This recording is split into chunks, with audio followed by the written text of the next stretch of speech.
Subscribe कीजिए science study bye Khan channel को और लेटेस्ट अपडेट के लिए बेल आइकन को प्रेस कीजिए।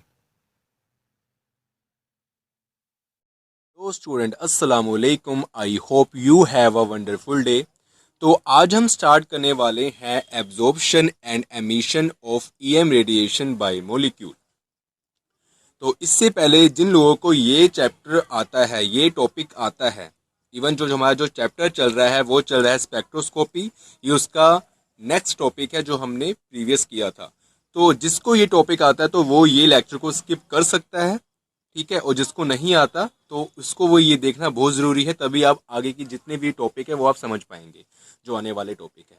तो उससे पहले मैं आपको बताना चाहता हूँ कि अगर आपको ये वीडियो अच्छी लगे तो प्लीज़ वीडियो को लाइक करें, शेयर करें, और अगर आपने अभी तक हमारे चैनल को सब्सक्राइब नहीं किया है तो प्लीज़ जो राइट हैंड साइड पे रेड कलर का जो बटन है सब्सक्राइब का, उस पर क्लिक करें और चैनल को सब्सक्राइब करें। इवन जो साथ में बेल का आइकन है, घंटी का जो आइकन है, उसको भी क्लिक करें ताकि हम कोई भी नई वीडियो अपलोड करें उसकी जो नोटिफिकेशन है वो आप तक सबसे पहले पहुंच सके। तो हम स्टार्ट करते हैं लेक्चर ज़्यादा बात ना करते हुए। बिस्मिल्लाहिर्रहमानिर्रहीम। इसमें हमने क्या करना है, absorption and emission of EM radiation by molecule. Absorption मतलब होता है हमारा एब्जॉर्ब करना, मतलब सोखना, और एमिशन होता है बाहर को रिलीज करना, निकालना। ऑफ ईएम रेडिएशन मतलब क्या, एब्जॉर्प्शन और एमिशन क्या करना है, इलेक्ट्रोमैग्नेटिक रेडिएशन बाय मॉलिक्यूल। किसके द्वारा? मॉलिक्यूल के द्वारा। हम इसको समझते हैं। अब क्या हमारे पास स्टूडेंट, हमारे पास हम यहाँ लेते हैं एग्जाम्पल के तौर पे, यहाँ पर हम लेते हैं दो एनर्जी लेवल। ये हमारे दो एनर्जी लेवल हैं। इसको हम नाम देते हैं E1 एंड इसको नाम देते हैं E2। ये जो हमारा E1 एनर्जी लेवल है ये है ग्राउंड स्टेट एनर्जी लेवल, और ये जो हमारा E2 एनर्जी लेवल है ये है एक्साइटेड स्टेट एनर्जी लेवल। और जो हमारा मॉलिक्यूल है, जो मॉलिक्यूल एब्जॉर्ब या फिर एमिट कर रहा है ईएम रेडिएशन को, वो सबसे पहले किधर है, मान ले कि वो ग्राउंड लेवल पे प्रेजेंट है। अब इसके बाद क्या होगा, यहां से एक फोटोन आएगा। जो ये फोटोन है जब इस पे स्ट्राइक करेगा, ठीक है, और ये जो फोटोन है इसके अंदर एक्चुअली है क्या, इसके अंदर है ईएम रेडिएशन, इलेक्ट्रोमैग्नेटिक रेडिएशन है। जब ये फोटोन स्ट्राइक करेगा तो ये जो मॉलिक्यूल है ईएम रेडिएशन को एनर्जी की फॉर्म में एब्जॉर्ब करेगा, ठीक है। जैसे ही फोटोन स्ट्राइक किया इस मॉलिक्यूल के साथ, ये मॉलिक्यूल क्या करेगा, जो हमारी इलेक्ट्रोमैग्नेटिक रेडिएशन है जो कि इस फोटोन के पास है या फिर इस फोटोन की सूरत में है, इसको ये सोख लेगा। और जब इसके पास एनर्जी की जो मिकदार है, मात्रा है, वो ज़्यादा हो जाएगी, तो ये उसको कोरेस्पॉन्ड करने के लिए, स्टेबल करने के लिए ये क्या करेगा, एक्साइटेड लेवल पे ये जंप करेगा या फिर एक्साइटेड लेवल पे ये चले जाएगा, ठीक है। ग्राउंड लेवल से एक्साइटेड लेवल पे ये जंप करेगा। और जब ये एक्साइटेड लेवल पे जाएगा तो मान ले हमारा जो ये मॉलिक्यूल है ये एक्साइटेड लेवल पे अब यहाँ आ गया आफ्टर जंपिंग। लेकिन हमें ये भी पता है कि जो एक्साइटेड लेवल है इसका जो एवरेज लाइफ टाइम है वो काफ़ी कम होता है। इसका मतलब क्या है एवरेज लाइफ टाइम का, कि जो यहाँ पर मॉलिक्यूल यहाँ स्टे कर रहा है वो ज़्यादा देर तक यहाँ स्टे नहीं कर सकता। इस एनर्जी लेवल की जो लाइफ टाइम है एवरेज वो काफ़ी कम है, और वो कितनी है, अप्रोक्सीमेटली 10⁻⁻8 सेकेंड के नियरेस्ट है।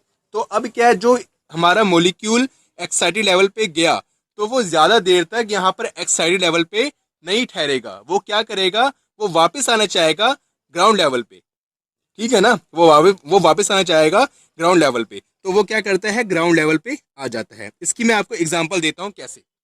जैसे कि आप सर्दियों में धूप में बैठे हुए हो, बहुत सर्दी पड़ रही है और सर्दियों का महीना हम कह सकते हैं, और आप धूप में बैठे पड़े हो, तो किसी ने आपको बोला कि अंदर रूम के अंदर कोई काम है, ठीक है, तो आप क्या है, आप पहले हिचकिचाओगे कि मैंने नहीं जाना, मैंने धूप सेकनी है।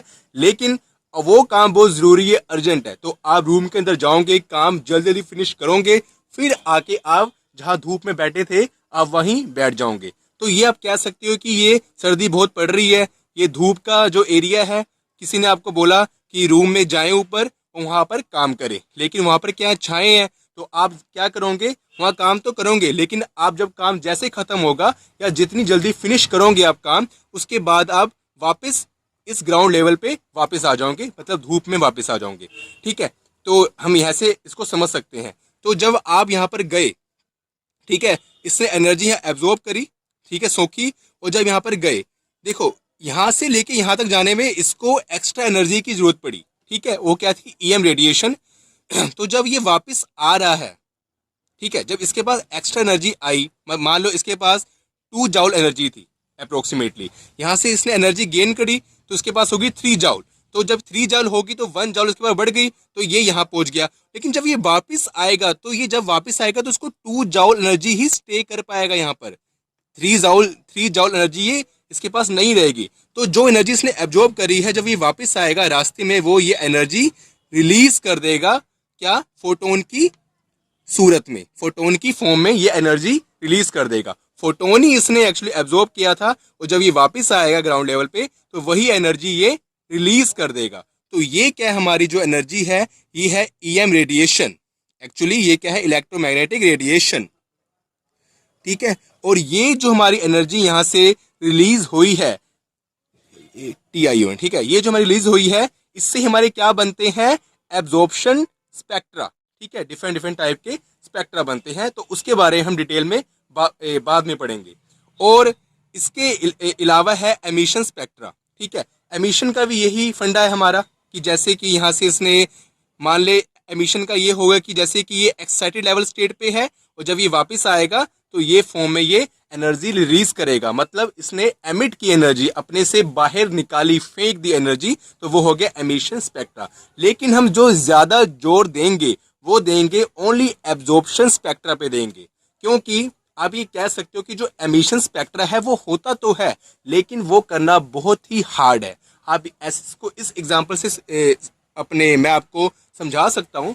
जैसे कि कोई एक इंसान है, अगर वो फैट गेन करता है, मतलब फैट गेन करना आसान होता है, लेकिन जब इंसान फैट गेन कर लेता है, उसको बाद में दोबारा स्लिम होना है, पतला होना है, तो वो करना काफ़ी मुश्किल होता है। आपने देखा होगा, लोग घर में, कई बंदे ऐसे होते हैं जो घर में बैठे रहते हैं और मोटे हो जाते हैं। ठीक है, लेकिन घर में बैठ के तो आराम से मोटे हो गए, घर में खा रहे हैं आराम से, कुछ हरकत नहीं कर रहे, कुछ चल नहीं रहे, तो वो मोटे हो जाते हैं। लेकिन जब उनकी फैट बढ़ जाती है और डॉक्टर उनको बोलते हैं कि आप अपनी फैट कम करो, तो उनको बड़ी ज़्यादा एक्सरसाइज करनी पड़ती है। तो कहीं 2-3 महीने बाद 2-3 माह बाद उनका 1 किलो जो वेट है वो कम होता है, 1 या 2 किलो। तो फैट गेन करना काफ़ी ईजी है, फैट को रिलीज करना थोड़ा मुश्किल है as compare to fat gain करना। तो ऐसे ही जो एब्जॉर्प्शन जो हमारा है वो इजी है एज कंपेयर टू एमिशन। तो यहाँ पर हम जो ज्यादा जोर देंगे इस चैप्टर में वो देंगे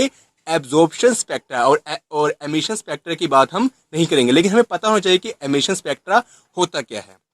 थोड़ी सी लाइंस है, हम वो लिख लेते हैं, मैंने समझा दिया, जो हमने बोला है वही हम यहाँ पर लिख लेते हैं, कि अगर एग्जाम में ये आ जाए तो तो हमें फिर कैसे लिखना है। ओके, तो यस स्टूडेंट, अब हमने इसकी लिखी है कि कैसे कैसे जो हमने प्रोसेस किया वो हमने यहाँ पर लिख लिया।